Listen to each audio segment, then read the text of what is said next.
I'd like to begin by welcoming everyone and thanking each and every one of you for being here on this special day. It's no accident that you all are here. Each and every one of you represents an important part of the combined lives of Chris and Mackenzie. And it is for that reason that you are all invited to join here and to celebrate this joyous occasion today. I can't think of a better place than San Diego, California for this occasion, not only monumental for Mackenzie and Chris, but also for all of us who are lucky enough to know them as individuals, but even more as a perfect pairing. The most remarkable moment in life is when you meet the person who makes you feel complete, the person who makes the world a beautiful and magical place. The person with whom you share a bond so special that it extends beyond normal relationships and becomes something so pure and so wonderful that you can't even imagine spending another day without them. As a third party, much shorter third party, spectator to their developing love, it was extremely clear that the two of them represent a perfect pairing because each of them complements the other so well in both personality and height. They balance one another, and while each of them are tremendous individuals in their own right, together they're even better. And being better together as a team, as a unit, as in partners in crime, is what ultimately leads us here today.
If I could tell you a single story about Chris and Mackenzie that summarizes how perfectly they were meant to be together, it would probably be how they met.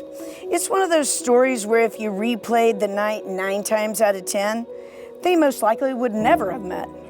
So if you haven't heard it, it happened on Saturday night, or maybe very early Sunday morning, in late July of 2017 at a bar called Sweet and Vicious.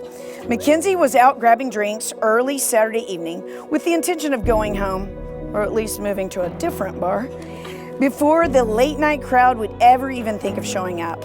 After a few margaritas and just as many persuasive texts from friends, she decided to stay put to keep the party going on with another group of girls who were joining her at this fun bar. That same evening, Chris was in Hoboken, on the other side of the river from New York, planning on staying in and laying low. On a last-minute whim, though, he decided to take up an invitation he'd gotten to go into the city, some bar he'd never heard of. Sweet and Vicious. And celebrate a friend's birthday. Fast forward a few hours, a few margaritas, Mackenzie's sitting on a wall of benches, lining Sweet and Vicious, talking with friends and debating on heading out.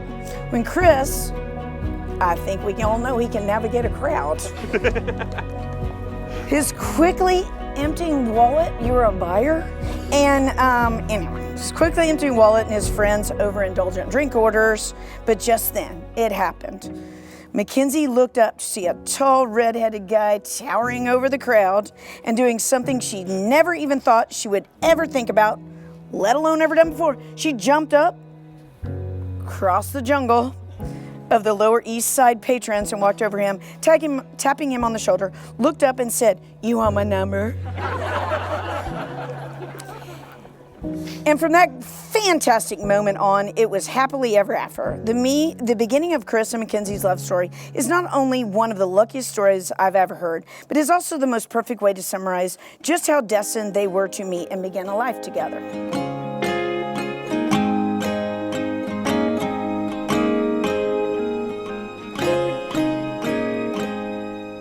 Well, I'll be your rainy day lover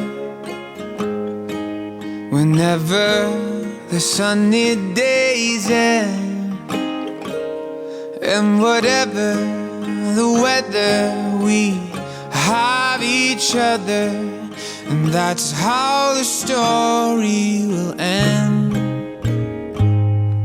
Well, I'll be your shade tree in summer if you'll be my fire when it's cold. And whatever the season, well, we'll keep on breathing, 'cause we'll have each other to hold. And I'll hold you and I'll sing. I wanna love you forever, I do. I wanna spend all of my days with you. We'll carry your burden, be the wind at your back. Well, I wanna spend my forever, forever like that.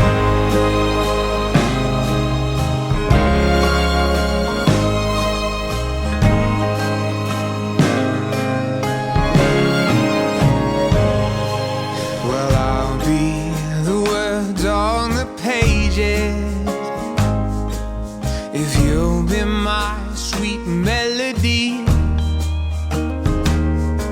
and the tune can keep changing, but love I'll keep arranging. And this is a song that we'll sing. I'll hold you and I'll sing.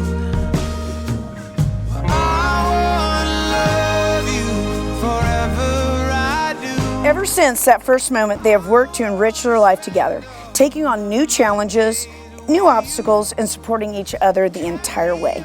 Whether it was moving from New York to Chicago to Richmond, buying their first home, or becoming dog parents to their self-described hot mess express, Penny, they pushed themselves as a couple in the way that all great couples do to make their relationships as fun, as exciting, and as strong as possible.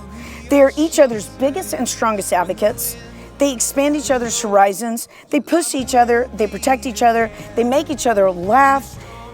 They think outside of themselves. They care deeply and as passionately for each other as two people can. But in addition to their support of each other, it's also our personal experience with Mackenzie and Chris that highlight the quality of their love. It's the unique moments that we've had and the fond memories that we cherish that give even greater depth to the love that these two share. Not only in their relationship, but in their relationships with all of us. For me, it doesn't matter if I'm with them in person or simply in a bizarre family group text with them. When I'm engaging with Mackenzie and Chris, I am always enjoying myself, and I am certain that's part of what makes them so special to each of us, how happy, content, and loved we feel when we are with them. And what I wish for them on their wedding day is that their lifetime together is one of complete contentment, full of those moments that they wish would never end, and that they continue to make one another smile and laugh just as they do for all of us.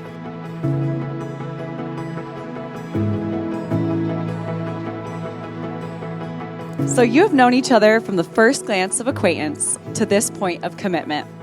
At some point, you decided to marry. From that moment of yes to this moment of yes, indeed, you've been making some promises and agreements in an informal way.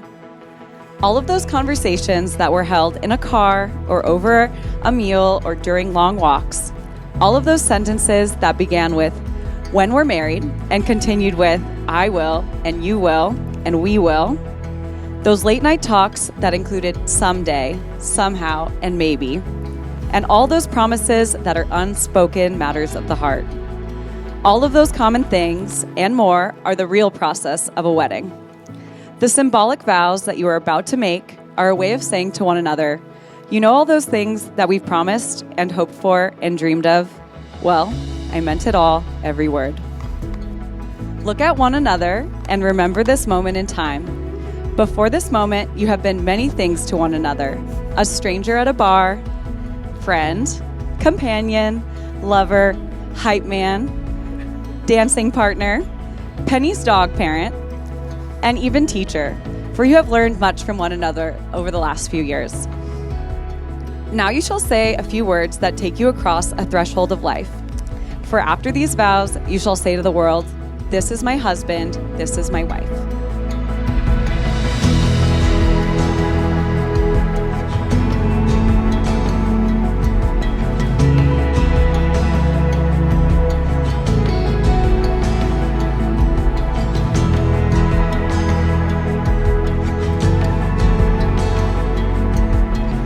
Chris, you and I both know how indecisive I can be at times. I go over every possibility in my head, consider every combination and option, and debate pros and cons to make sure I'm making the right decision. It makes me good at my job, but terrible to go furniture shopping with. But the easiest decision I ever made was deciding to spend the rest of my life with you. You are the bright light in every dark tunnel.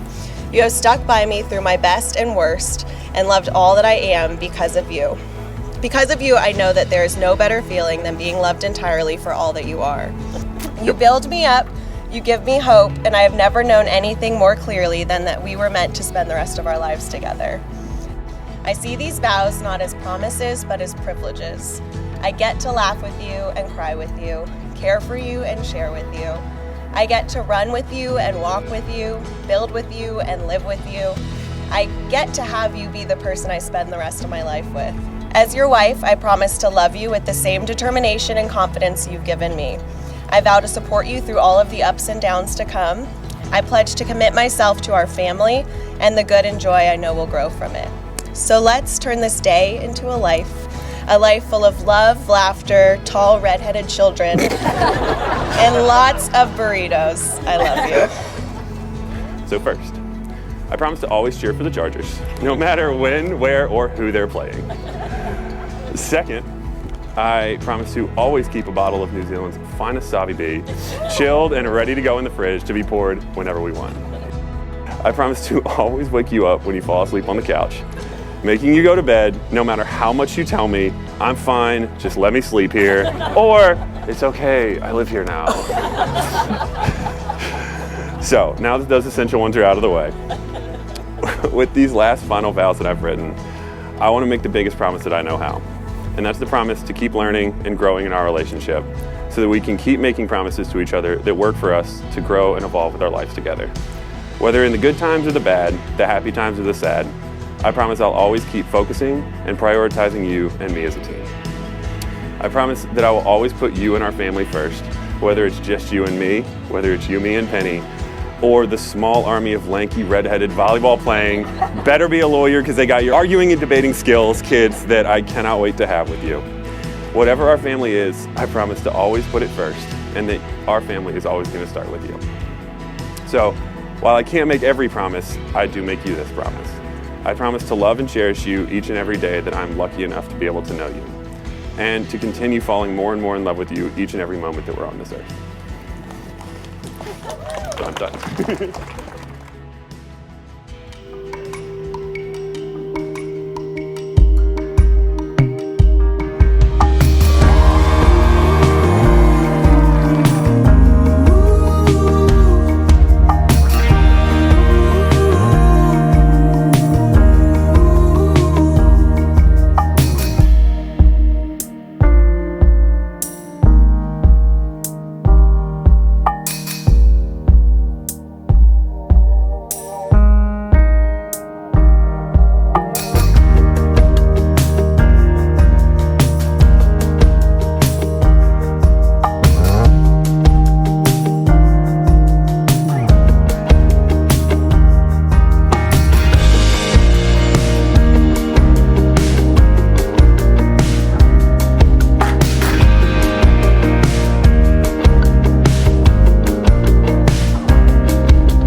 when we sat on the same table in Introduction to Science class, not biology. First semester of freshman year of high school, I knew I had found my person, my best friend, Kenzie, who's known to many as Mackenzie Lou, Mac Daddy, Big Girl. Regardless of what name you know her best by, I know that we can all agree that she is one of the best people that you and I know. For the 15 years that I've known Mackenzie, I've had the pleasure of seeing her grow into the strong, beautiful, and passionate woman that she is today. She is humble in her achievements, yet always striving for the best. She cares so much for those that she knows and loves, but even more importantly, for those that she does not. She's resilient. She's the first on the dance floor, and she's ready to pour you a glass of Cabernet or a shot of tequila. Take your choice. I could not have asked for a better person to call my best friend, and I'm so happy that we can all be here to celebrate her finding her actual person and soulmate. So Chris, I pass the baton on to you. If you knew a young Mackenzie, you know that she's been dreaming what this day would actually be like, actually planning what this day would look like since she was little. But I don't think she knew what she would dream and plan into reality, what a truly amazing man she would marry, or that she would run into him in a New York City bar, ask for his number, all because he was cute and definitely met the height requirement. Now, when I first met Chris, if I didn't believe in love at first sight, I did now. I could not have loved Chris more. After a weekend in New York City where I got to see them together and witness how easy and natural their relationship was, I remember texting Kenzie shortly after I boarded the train back home to Baltimore saying, I approve. As their relationship continued, Chris continued to surpass all expectations. Let's just say, if a boyfriend was willing to drive us from New York City to a Taylor Swift concert across the river in New Jersey and pick us up after because it was a rain show and we were soaking wet, he's fearless and a keeper. But in all seriousness, if you spent any amount of time with them together and witness their mutual respect that they have for one another, you can instantly see and feel the love that they have for one another. And if a foundation of a marriage is built on any of these qualities, you can rest assured that a beautiful life lies before them. And what a beautiful day we have to celebrate their love and the beginning of their new life. I hope you use this day to start anew, that you both become stronger because you have each other, and you never forget the love that you have for each other at this moment. I'm sure I can speak for everyone in this room, but we wish you nothing but the absolute best. I love you, Kenzie, and Chris, take care of her. So let's raise a glass and toast to the bride and groom. We all need someone that can make us believe. So call me a man on a mission. I'm guilty by my own admission. Locked up but I break free. No change could ever take me. Can't stop, won't stop, don't stop now. Stay just a bit longer. We can talk about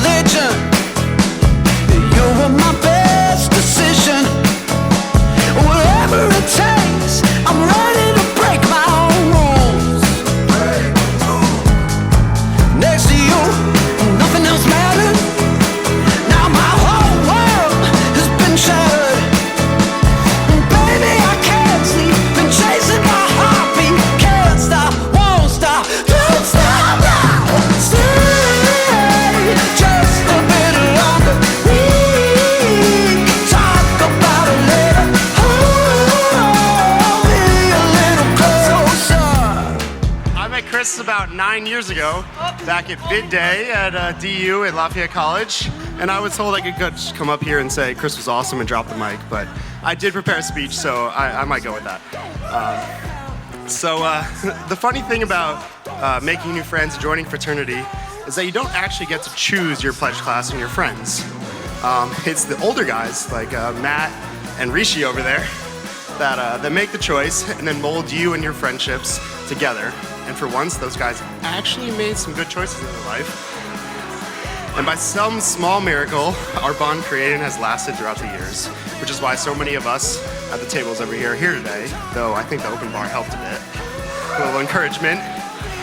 But over the years, my bond with Pelham has grown from the typical college fashion of partying and hanging out to enjoying life, to post-graduation adventures, road trips, and partying still, and our love of Formula One, which there is no race this weekend, which Chris and I did look at that schedule the moment it came out to make sure it didn't clash with the wedding, because very important. But that is what it is. They're not doing too well this season, unfortunately. But over the years, we've been to quite a few parties, and it was at one of those parties that I actually got to meet Mackenzie for the first time. We were in the elevator, headed up to her apartment to attend the party, and Pelham starts eyeing me up and down in the elevator, right, looking at me, and I'm like, why are you looking at me so much? Like, you know what I look like. It's like, well, okay, maybe he's checking me out. Like, I get it. Like, it happens. Like, how can you not? Like, look at it. Yeah, right? I mean... But right before we step off the elevator, he looks at me and goes, oh, yeah, so this is a costume party. Like, sorry, I forgot to tell you. And I was like, yeah. I was like, well, it's a little late, but unfortunately, he was not checking me out. It was just more of a, why are you in street clothes? We're going to a costume party. But what can you do? But luckily, Mackenzie, dressed as a dead San Diego Chargers fan, still a little salty over their move to LA. I mean, I get it, right? Greeted us with a giant smile and a shot of tequila, instantly earning my respect and approval. And of course, we were all told, as I was, the story that you all know now of how Mackenzie approached Chris in a bar one night in New York City. He was there to celebrate one of our fraternity brothers' birthdays, and it's incredible to think how a series of decisions made almost 10 years ago, not necessarily by him, put Helen on track to be in the bar that night, and the rest was history. And though Mackenzie, who was the one that chose Chris out of the crowd, it's seeing Chris choose Mackenzie again and again in everything he does that showed me how much he truly loves her. And of course, I support his choice of Mackenzie, not just because I gained a lifelong friend and tequila drinking partner, but for so much more. You see, as long as I've known Chris, he's been a man of action, loyalty, and persistence, and that is what love is. Creating a world together for potential, for endless happiness and opportunity. And as I look at these two tonight, and there's no doubt in my mind that they deserve every opportunity for happiness and so much more. Chris, you're the luckiest man in the room tonight, and let's hope some of that luck rubs off on Mackenzie, because with you, she's gonna need it.